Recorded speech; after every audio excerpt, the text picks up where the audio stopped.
بسم الله الرحمن الرحيم. الحمد لله رب العالمين، والصلاة والسلام على رسوله النبي الكريم وعلى آله وصحبه أجمعين. أما بعد، فقد قال الله تبارك وتعالى في كتابه العزيز: أعوذ بالله من الشيطان الرجيم. بسم الله الرحمن الرحيم. اقرأ باسم ربك الذي خلق. صدق اللہ العظیم. حضرات اکابر علماء کرام، بزرگان دین، نوجوان ساتھیوں اور پیارے بچوں، میں نے قرآن مقدس کی ایک چھوٹی سی آیت آپ کے سامنے تلاوت کی ہے. میرے دوستو بزرگوں، اللہ تعالیٰ نے ہم سب کی ہدایت کے لیے اور ہم سب کی بھلائی کے لیے اللہ تعالیٰ نے پورے قرآن میں تمام احکامات اور تمام بیانات، تمام ارشادات اس میں موجود ہے.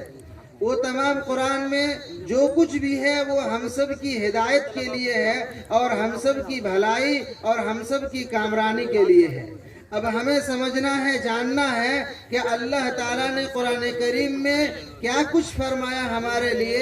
اللہ تعالیٰ نے ہماری بھلائی کے لیے، ہم سب کی بھلائی کے لیے اللہ تعالیٰ نے کیا کچھ فرمایا ہے وہ ہمیں اور آپ کو جاننا ہے.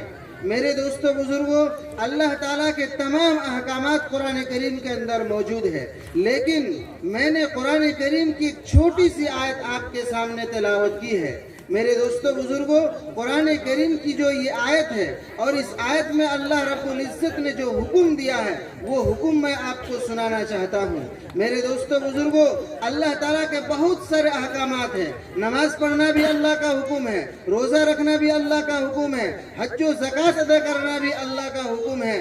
لیکن میرے دوستو بزرگوں، قرآن کریم کی اس آیت میں جو حکم ہے وہ اللہ رب العزت کا سب سے پہلا حکم ہے. اللہ رب العزت کا سب سے پہلا حکم ہے. نماز پڑھنا اللہ تعالیٰ نے جو حکم دیا وہ بعد میں فرمایا ہے، قرآن کریم کی دوسری جگہ ہے، لیکن اللہ تعالیٰ نے سب سے پہلا اور اللہ تعالیٰ نے جو سب سے پہلا حکم اور فرمان جاری کیا وہ قرآن کریم کی اس آیت میں بیان فرمایا.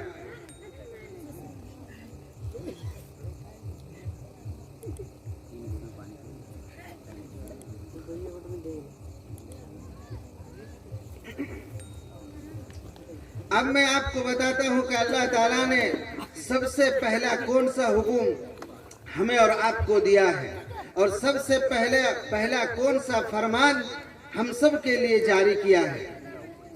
اللہ رب العزت کا جو سب سے پہلا حکم ہے وہ ہے اقرا کا حکم. اللہ رب العزت کا سب سے پہلا جو حکم ہے، وہ سب سے پہلا جو فرمان ہے وہ اقرا کا فرمان ہے اور اقرا کا حکم ہے. اب ہمیں سمجھنا ہے کہ اقرا کا کیا مطلب ہے، ہمیں سمجھنا ہے کہ اقرا کا معنی کیا ہے، مطلب کیا ہے، اور اب جب سمجھ جائیں گے تو اس کے مطابق ہمیں غور بھی کرنا ہے کہ اس کے مطابق ہم اور آپ عمل کتنا کر رہے ہیں. میرے دوستو بزرگوں، اقرا کا معنی ہے پڑھنا. اقرا کا معنی ہے پڑھنا.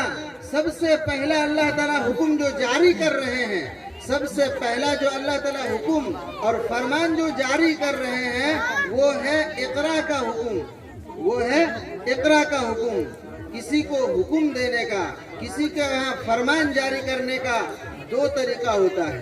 ایک طریقہ تو یہ ہے کہ تمام لوگوں کو اور تمام امت مسلمہ کو ایک ساتھ کہہ دیا جائے کہ آپ لوگ پڑھیے گا، اور ایک طریقہ تو یہ ہے کہ ہر ایک سے فردن کہا جائے کہ آپ کو بھی پڑھنا ہے، آپ کو بھی پڑھنا ہے، آپ کو بھی پڑھنا ہے، گھر کے ہر آدمی کو پڑھنا ہے.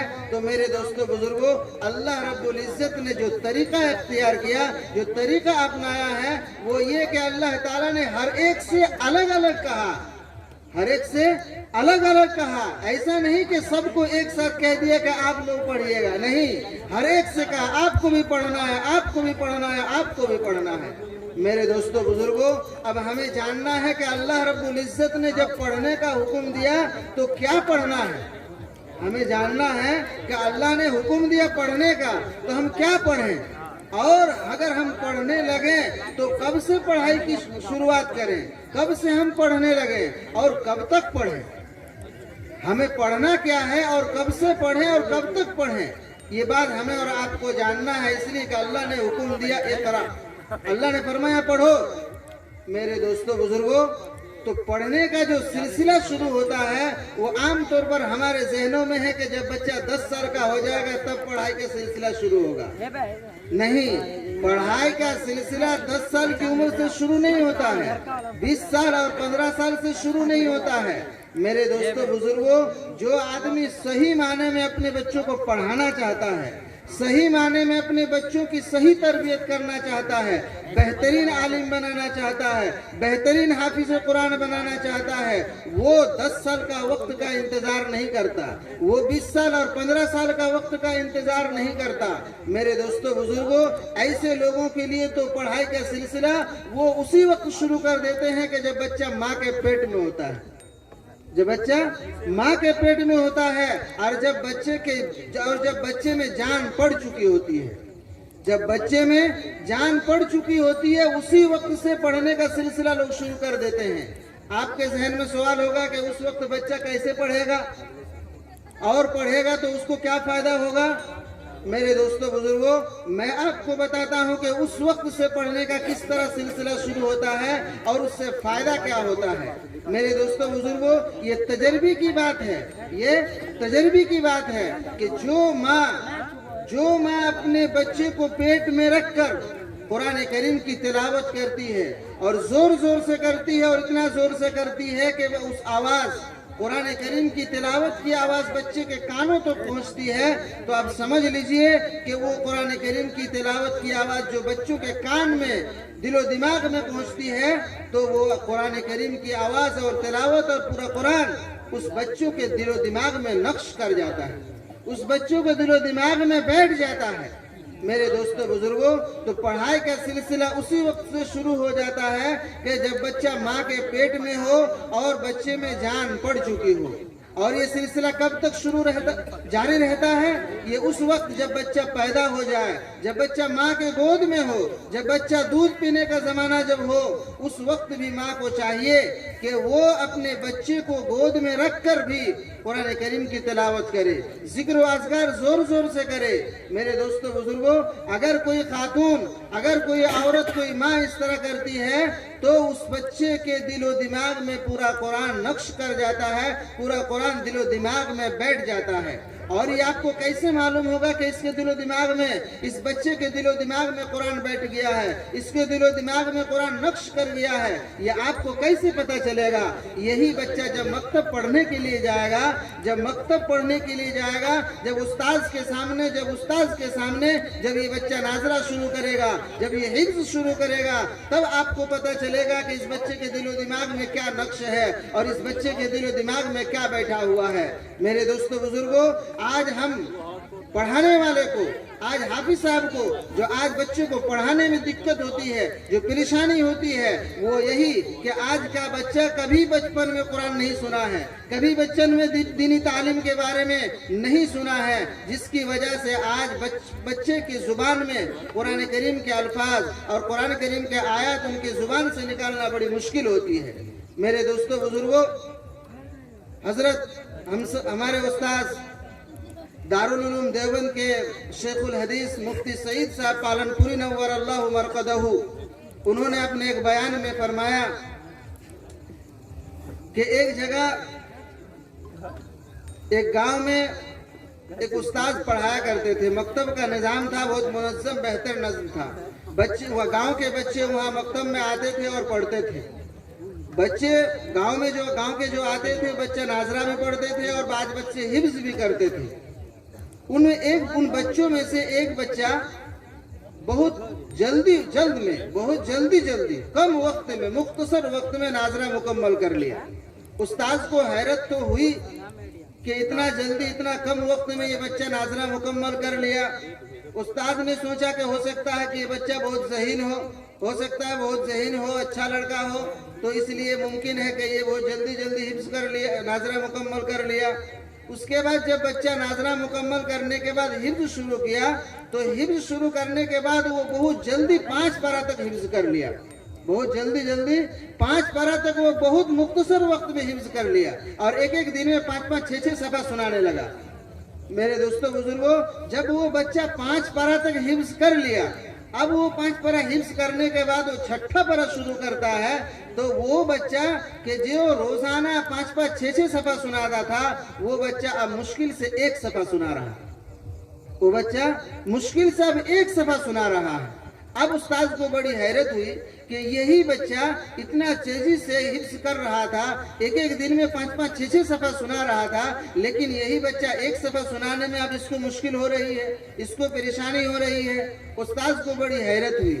استاد نے سوچا کہ ہم کیوں نہ اس کی تحقیق کریں، کیوں نہ ہم پتہ لگائیں کہ آخر کیا وجہ ہے کہ یہی بچہ 5 6 صفحہ سنا رہا تھا اور اب جا کر کے 1 صفحہ سنا رہا ہے۔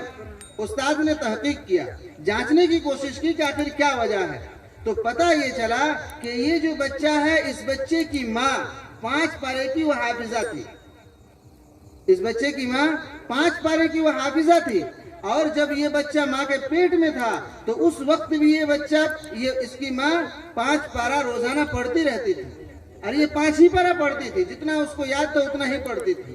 اسی طرح بچہ جب پیدا ہوا، گود میں رکھ کر کے بھی وہ ماں قرآن کریم کی تلاوت وہ 5 پارہ کرتی رہتی تھی۔